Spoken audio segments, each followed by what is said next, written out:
Hey, how's it going, everybody? If you're new here, welcome in. And if you've been here before, welcome back. I'm Rollshambo, the connoisseur and collector of all things sharp and shiny. And today we're checking out a new release from Vosteed. This is the Vosteed Corgi with the new SHEEPSFOOT blade. While the Corgi was released last year, this is a new variant with a new blade shape. They call it the SHEEPSFOOT. In my eyes, it kind of looks more like a reverse Tonto. Let me know what your thoughts are in the comment section down below. Talking about blade shapes can be a little bit triggering for some people. They'll cry from the mountaintops, no, that's a SHEEPSFOOT. No, that's a reverse Tonto. Well, you know what? Pick your team in the comment section down below. Let me know which way you think this one goes. I'm excited to check this out. This is one of the few Vosteeds that I actually haven't reviewed yet, and I think that there's a lot to offer here. I'm going to start off with the big one, the one that a lot of people like to save till the end because they're afraid of scaring people away, but not in this case. This knife costs $62, which puts it in a very attractable price range. This is a very attainable price range for a lot of people, but it's also a very competitive price range. There's a lot of good knives out there. So should you spend your money on this one? And if so, why? Well, let's talk about what do you get for your money. Overall, the knife is about 7.2 inches long with a 2.9 inch blade, just shy of that 3-inch mark, and they did that on purpose so that it would be more carry friendly in more states, especially those states where you have a 3-inch carry law. This will fit very nicely in those states. The blade itself is made out of 14C28N, which, thank goodness, has been heat treated to a Rockwell hardness of 60 to 62. If you didn't know this about 14C, 60 to 62 is ideal for this steel. At 60 to 62 HRC, this steel will perform almost identically to LC200N, which many people consider to be a super steel. It's extremely corrosion resistant, it's extremely tough, and it has decent edge retention at that Rockwell hardness. The handle scales are this beautiful blue denim micarta, and it's graced us with titanium inserts around the pivot on both sides.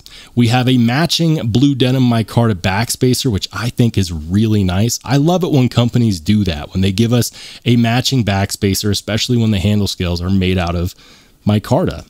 The pocket clip is recessed into the scales, and we also have recessed screws, so there's nothing to snag in your pocket when you go in and out of that pocket. It's also not going to tear up the side of your jeans, which is pretty nice.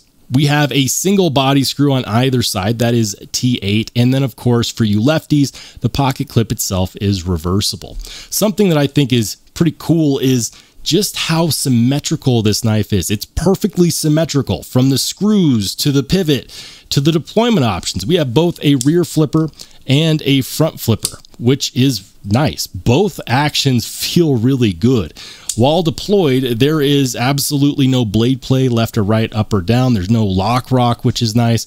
And then in a closed position, you'll see that it is perfectly centered. Hallelujah. We have steel pocketed liners for some extra weight reduction, and this is going to come in at a very friendly 3.5 ounces.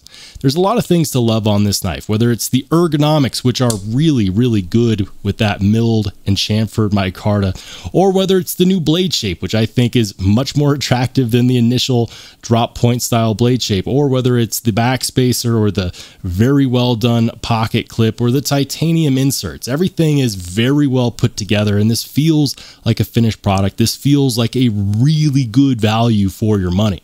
If there was anything that I had to slam on this knife in particular, I would say that it's a minor thing. There's almost no jimping. The only jimping that is there is for the front flipper. Other than that, well, we don't get any more jimping. Does it cost that much more to, give me a few more jimps, just, right up here, so that when I put my thumb on the spine of the blade, I've got extra traction.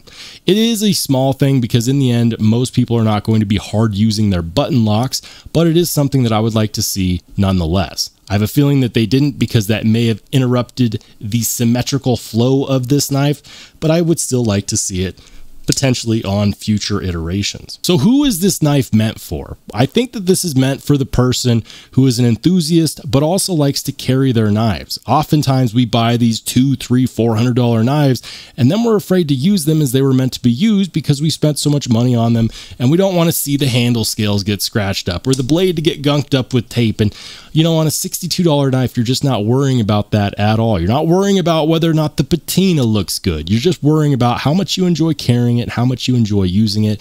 And that's what makes 14C such a great blade steel is that despite the fact that it doesn't have godlike levels of edge retention, it doesn't need it because it's easy to sharpen and it takes a really, really nice slicey edge, especially when you strop it. And so this knife is going to be what I consider to be a budget knife contender for budget knife of the year. Now that is a bold statement to make because I am fully aware how many great knives are in this category, and I need you to help me out right now. List a few new knives in the comment section down below that you think are budget knife contenders for budget knife of the year. If you haven't done so yet and you realize that you're not subscribed, make sure to click on that subscribe button. And by the way, if you want to watch more awesome knife and EDC content, feel free to click on one of the videos that pops up next.